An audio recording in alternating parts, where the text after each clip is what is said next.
troisième sur l'hippodrome de Bordeaux. C'est le derby du Midi. Listed, c'est la belle épreuve du jour avec 8 concurrents qui sont âgés de 3 ans. Exactement. Et André Fabre délègue Ajmal et Mask of Time. Ajmal qui reste sur une rentrée dans le très recherché Prix de Jebel. Il y avait un lot de groupe 1. Il a été 5e honorable. Et donc là, il change de conditions et de distance. Une cote de 7,50 €. Mask of Time avec Pierre-Charles Boudot et lui à 6 contre un peu moins. Une belle régularité, un brin de qualité également. On a ensuite quelques outsiders. Trorn, le numéro 6, premier des deux représentants de Jean-Claude Rouget. Et c'est le propre frère, c'est la propre sœur, en l'occurrence, du champion Almanzor. Et le 8, Dream a While, également présenté par Jean-Claude Rouget. Et la favorite à la cote de 1,80 €. C'est une pouliche de grande qualité. Et justement, Dream a While, la pouliche favorite de cette épreuve, on va revenir sur elle puisque nous avons une course de référence qui la concerne. Exactement, c'est sa dernière sortie en date. C'était le 6 mai dernier sur l'hippodrome de Bordeaux, le terrain qui nous intéresse aujourd'hui, la distance qui nous intéresse aujourd'hui.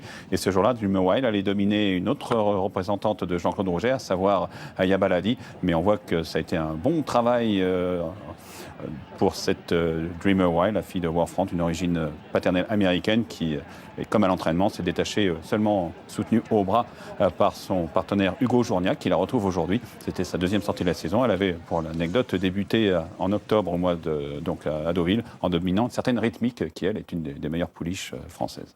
Est-ce que donc la favorite remportera cette épreuve du derby du Midi? Bien, pour le savoir, on regarde l'épreuve ensemble et on se retrouve juste après. Et donc on disait Jean-Claude Rouget très bien représenté dans cette course avec le 6 Trorn et le 8 Dream a While. On va savoir ce qu'il pense de ces deux représentantes puisqu'il s'est confié à leur sujet tout à l'heure au micro de Jean-Paul. On l'écoute. Derby du Midi, vous allez présenter Trorn, la sœur d'Almanzor. Comment est-elle? Elle est bien, bon, elle est là pour essayer de prendre une place d'abord avant de gagner, pour son pédigré, pour sa carte de visite comme poulinière après. Voilà, elle n'est pas endurcie, elle a couru que 2 fois, elle est peut-être un peu tendre pour une course comme ça. J'ai bien aimé également le dernier parcours de Dream a While, elle le faisait vraiment bien.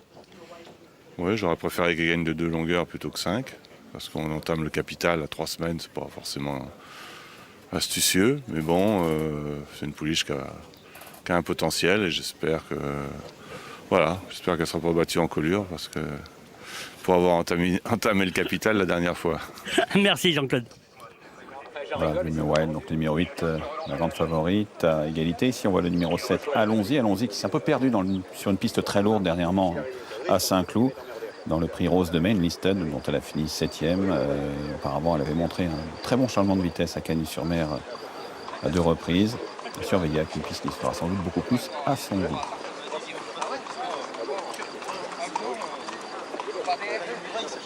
La favorite à l'image, Dream a While. Attention, autour d'elle. Cette pouliche qui a été élevée par son propriétaire, Joseph Allen. Isaac, depuis longtemps, dans les box de Jean-Claude Rouget.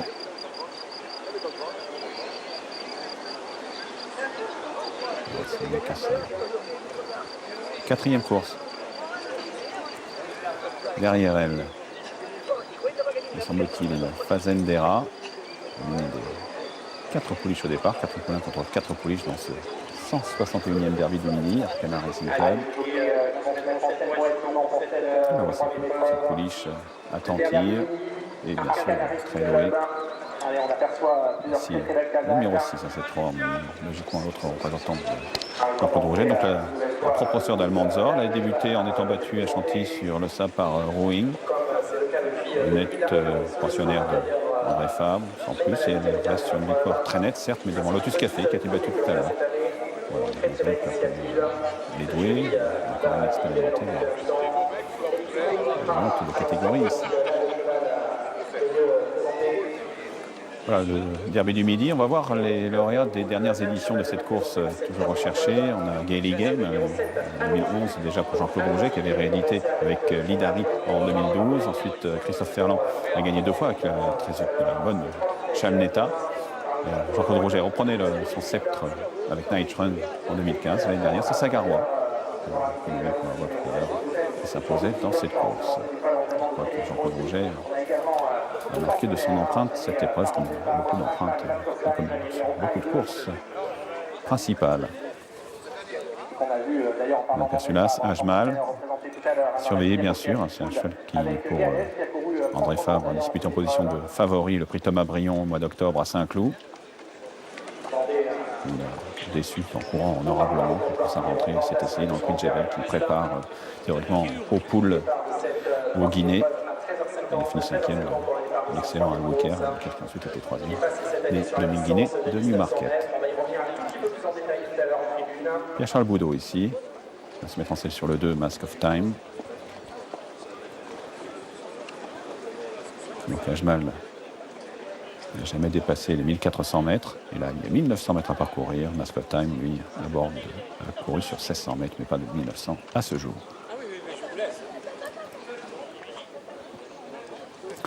Christophe Ferland a déjà gagné cette course. Il présente ici le 4 Livrable, qui fait partie des petits outsiders. On va savoir ce qu'il en pense avec vous, Jean-Paul. Et oui, il est à mes côtés, il répond toujours présent, Christophe. Livrable dans cette épreuve, comment avez-vous jugé déjà son dernier parcours à Toulouse? Il était 5e.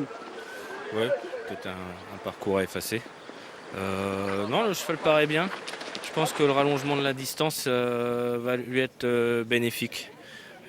Toujours un peu en dedans de lui. Je pense que là, il va être un peu plus sur le mort. Et puis le cheval est bien, il est mieux. Vous allez le faire monter comment? Oui, il va être là, à la pointe. On n'a pas l'air de revenir beaucoup aujourd'hui. Dans le 95e Grand Prix, vous allez présenter Primero. Comment se présente cet engagement également? Ouais, c'est un cheval qui est un peu barré, qui n'a pas trop d'engagement. On tente un coup. Ça m'a l'air un peu compliqué pour la gagne avec Best Watt dans la course. Mais bon, on va essayer de chercher les places. Et puis peut-être qu'avec la chance, on peut gagner, j'en sais rien.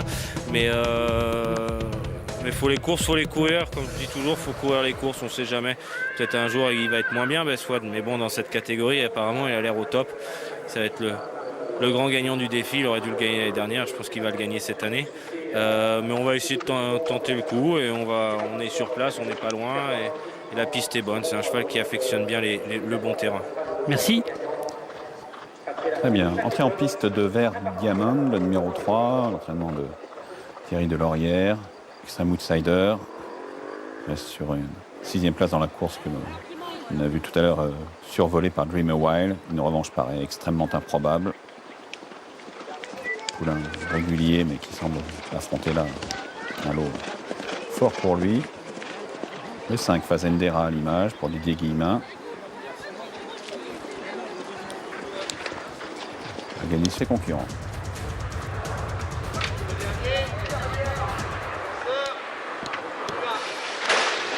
161e derby du Midi, Arcana Racing Club sur 1900 mètres. Ils sont partis avec un bon départ de Livrable, avec la favorite Dream a While qui vient à côté de l'animateur maintenant, qui prend même un léger avantage, accompagné par le 5 Fazendera, Kazakh chevronné gris et rouge. Fazendera qui vient maintenant devant Livrable, avec ensuite l'As Ajmal qui vient en 4e place aux côtés du numéro 3 Vert Diamond, avec un peu plus loin la Kazakh blanche Top Violette de Tron, la propre sœur de Almanzor, avec à son extérieur Allons-y, le numéro 7, Kazakh orange et gris, avec au dernier rang qui patiente le numéro 2, Mask of Time, avec Pierre-Charles Boudot. 3 chevaux presque de front dans la ligne d'en face, avec Kazakh blanc et vert, Dream a While, le numéro 8, avec Fazendera, le numéro 5, qui lui prend, semble-t-il, un léger avantage, avec maintenant le numéro 4, Livrable, Kazakh vert et mer, qui est 3e, devant l'As Ajmal, qui suit Kazakh bleu, manche bleu clair devant la Kazakh jaune et vert de Vert Diamond, le numéro 3, avec ensuite Tron, le numéro 6, qui devance le 7 Allons-y, et le numéro 2, Mask of Time, avec le 5 Fazendera et Yorix Mendizabal, qui sont maintenant tête et corde, suivi par le 8 Dream a While, la grande favorite qui patiente devant le 4 Livrable, avec Maxime Guillon devant l'As Ajmal et Vincent Cheminot devant la Kazakh jaune Vert Diamond, alors que le train s'est légèrement ralenti pour aborder le tournant, mais c'est toujours le 5 Fazendera qui est en tête devant le 8 Dream a While, qui se montre presque un peu à l'entre dans le tournant, devant le 4 Livrable à l'extérieur de l'As Ajmal, qui vient librement côté corde, suivi par la Kazakh blanche Top Violette de Tron. À l'extérieur, le 3 Vert Diamond est un peu cadencé maintenant pour se rapprocher librement devant Allons-y, qui n'a pas lancé son sprint. L'entrée de la dernière ligne droite avec Fazendera qui tente de partir, suivi par la Kazakh blanc et vert de Dream a While, le 8 avec l'As Ajmal qui se décale et qui va passer à l'attaque, semble-t-il. Livrable à l'extérieur tente de progresser. Tron a trouvé le passage et progresse également devant Vert Diamond. Allons-y tout à l'extérieur avec Dream a While qui réagit aux attaques et qui a encore le meilleur. Va attaquer par Tron forme, avec également le numéro 2, Mask of Time, qui n'a pas eu toutes ses ailes, qui passe à l'attaque. Mais Dream Wild est archi battu maintenant. Un passage au poteau, Mask of Time s'impose devant le numéro 6, Trom. Troisième place à voir dans quelques instants, mais Mask of Time et Pierre-Charles Boudot qui se sont imposés. Arrivée provisoire de ce troisième rendez-vous, le 161e Derby du Midi, la victoire tout à la fin du 2 Mask of Time qui faisait écurie avec l'As Ajmal pour l'entraînement d'André Fabre. La deuxième place pour le 6 Throne, la troisième pour le 8 Dream Wild devant le numéro 3 Vert Diamant qui aujourd'hui effectue une très belle course. Ici même 2, 6, 8 et 3, l'arrivée provisoire de ce Derby du Midi édition 2017. Mask of Time, Bernard qui a longtemps attendu à l'arrière. On voit la phase finale, ils sont encore assez groupés. À un moment, Pierre-Charles Boudot est obligé de contraint d'attendre et il doit vraiment patienter, pas très heureux. Il a vraiment des ressources avec Mask of Time, ce fils de Roman Emperor qui en plus était un poulain assez massif et qui va bien s'étendre au point de s'imposer assez sûrement.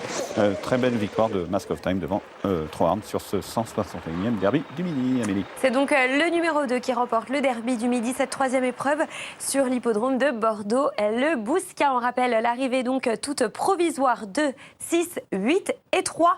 On vous retrouve... Il reste toujours 3 places payées puisqu'ils étaient 8 déclarés, donc malgré le forfait de Star Victory. Donc le numéro 4, il reste 3 places payées. Ça peut attirer les matelassiers, comme l'on dit. Donc les deux du haut du tableau, notamment Westwood et les deux représentants de François Rowe, sont très en vue. Landim un peu moins, même nettement moins, 33 contre 1. Barouche, le numéro 5, est pour sa part peu en vue, au contraire du 6. Chiverny, pour Fabrice Chappet, qui en valeur a vraiment sa chance à défendre ici, il est à 14 contre 1.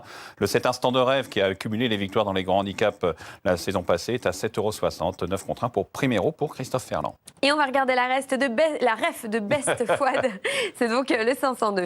Voilà, on le revoit en action lors de sa plus récente sortie, c'était le 29 avril en bon terrain à Toulouse. On reconnaît la casaque orange de LG Bloodstock, c'était ce jour-là Christophe Soumillon qui était sur son dos, et on voit que Best Fouad a beaucoup de ressources. Il va finir par devancer la casaque jaune et rouge de Sagarois, qui s'est montré décevant tout à l'heure, mais qui a couru en dessous de sa valeur et qui, en plus, dans cette course, est quand même assez nettement dominé par Best Fouad, qui va résister à Master Spirit, le gris à l'extérieur, une valeur sûre. Master Spirit, Glade prenait la 3e place, et Chiverny, casaque noire, terminé assez nettement plus loin. En principe, il vaut mieux que cela. Chiverny qui aura peut-être préféré une piste un peu plus souple. Allez, est-ce que Best Fouad, donc notre favori, va remporter cette 4e étape du défi du galop? Eh bien, la réponse juste après ceci. Et avant d'aller plus loin, on va savoir l'avis de Pierre-Charles Boudot, le partenaire de Best Fouad, sur son cheval, Best Fouad, donc le grand favori. Pierre-Charles Boudot qui s'est confié à Jean-Paul. On l'écoute.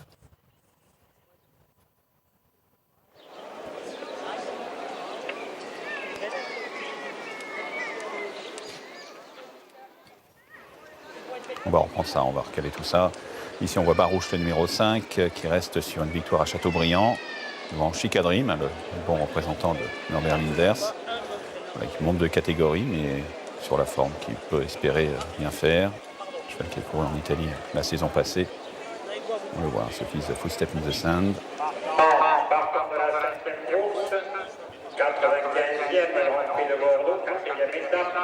Et ce sera Christian Desmureaux. Voilà, donc on va retrouver Pierre-Charles Boudot, le partenaire de Best Fouad, le grand favori, le numéro 2 au micro de Jean-Paul. Dans le Grand Prix, vous allez être associé à Best Fouad, qui sera certainement le favori. Vous avez déjà des informations ? Best Fouad, il reste sur une belle victoire. C'est son objectif, le défi du galop. Donc on va essayer d'en gagner une deuxième. Voilà, c'est clair, net et précis. On sent une belle confiance de la part de Pierre-Charles Boudot, donc qui va se mettre en selle sur le 2, Best Fouad, alors qu'ici on voit le 5 Barouche, un cheval entier qui a été élevé en Irlande. La côte descend un petit peu, même si celle de Best Fouad descend encore. Donc, bien calme, la langue attachée, semble-t-il, ce numéro 5 Barouche.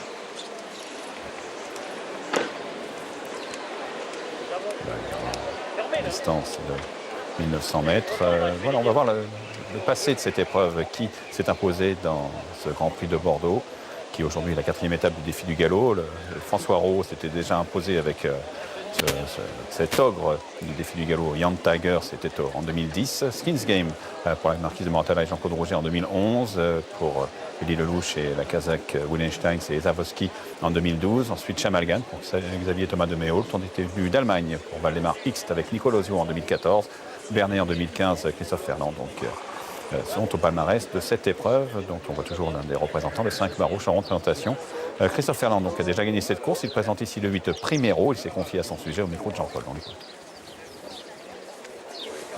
Dans le 95e Grand Prix, vous allez présenter Primero. Comment se présente cet engagement également? Ouais, c'est un cheval qui est un peu barré, qui n'a pas trop d'engagement. On tente un coup. Ça m'a l'air un peu compliqué pour la gagne avec Best Watt dans la course, mais bon, on va essayer de chercher. Dans les stalles de départ sur l'hippodrome de Bordeaux, le départ se précise. On va partir donc avec plus de 10 minutes de retard. Et le Cap Star Victory qui est donc forfait dans ce 95e Grand Prix de Bordeaux, 4e étape du défi du galop. Il vient de s'élancer avec à l'extérieur le favori Best Watt, Kazakh Orange, Toc Bleu Clair, maintenant relayé par le numéro 7 Instant de Rêve qui prend le meilleur avec Thierry Tullier, tout en étant un peu repris. Il ne va pas très vite pour l'instant, même si le train est quand même loin d'être lent. Le numéro 8 Primero à son extérieur avec ensuite en jaune, en orange et rouge, Toc Blanche le 3 Landine qui vient devant le 6 Chiverny. Best Watt et Pierre-Charles Boudot patiente en 5e place maintenant avec ensuite l'As Kurban qui devance le gris Barouche qui ferme la marche, c'est le numéro 5. Avec la ligne d'en face, Instant de Rêve le 7 toujours en tête avec le 8 Primero à sa hanche, le 3 Landim qui vient en 3e place maintenant devant Chiverny le numéro 6, Kazakh Noir à étoile beige avec Jean-Bernard Ekem suivi par Best Watt le grand favori Pierre-Charles Boudot qui patiente devant l'As Kurban, son compagnon de boxe avec au dernier rang le gris Barouche le numéro 5. Toujours le 7 Instant de Rêve qui mène à sa guise, comme à son habitude, avec ensuite le 8 Primero qui vient maintenant presque à sa hauteur. Le 3 Landim et Michael Barzalona ont un beau parcours dans leur sillage, avec le 6 Chiverny en embuscade également, devant le 2 Best Watt qui suit librement, comme l'As Kurban, un peu plus loin le 5 Barouche. Avec toujours la Kazakh cerclée de Instant de Rêve qui mène, marqué par le 8 Primero, suivi par le 3 Landim avec Chiverny, le numéro 6 qui est 4e, qui vient à l'extérieur dans le sillage de Primero. Best Watt patiente toujours en 5e place pour sortir du dernier tournant devant la Kazakh bleue de l'As Kurban et le 5 Barouche un peu sollicité. Le sprint qui est lancé maintenant avec toujours le 7 Instant de Rêve et le 8 Primero un peu débordé au contraire du 6 Chiverny qui passe son attaque à l'extérieur, qui vient presque aussitôt sur la ligne de tête. Le 2 Best Watt a été pris de vitesse, a du mal à réaccélérer mais se rapproche cependant avec le 6 Chiverny qui prend le meilleur maintenant à 250 mètres du poteau, qui résiste au retour de Primero. Best Watt se lance à sa poursuite avec l'As Kurban, avec le 6 Chiverny qui est le meilleur à 100 mètres du poteau. Primero, Best Watt qui a du mal à accélérer, qui finit cependant bien devant l'As Kurban avec le 6 Chiverny qui va s'imposer, qui repart sur les attaques, qui s'impose pour la 2e place. Ce sera entre Primero le numéro 8 et le 2 Best Watt, et l'As Kurban doit se contenter de la 4e place. Une arrivée provisoire de ce 95e Grand Prix de Bordeaux, victoire du 6 Chiverny. C'est plus pointu pour la 2e place entre le 8 et le 2 par ordre de préférence, devant le numéro 1 Kurban. 6, 8, 2 et As, sous réserve peut-être d'une photo pour la 2e place, car au passage du disque ça m'a l'air pointu. On vous retrouve tout à l'heure, place au Quintet. Effectivement, merci beaucoup Jean-Paul. Et on va reprendre donc la direction de l'hippodrome d'Anguin. On continue bien sûr à parler des participants qui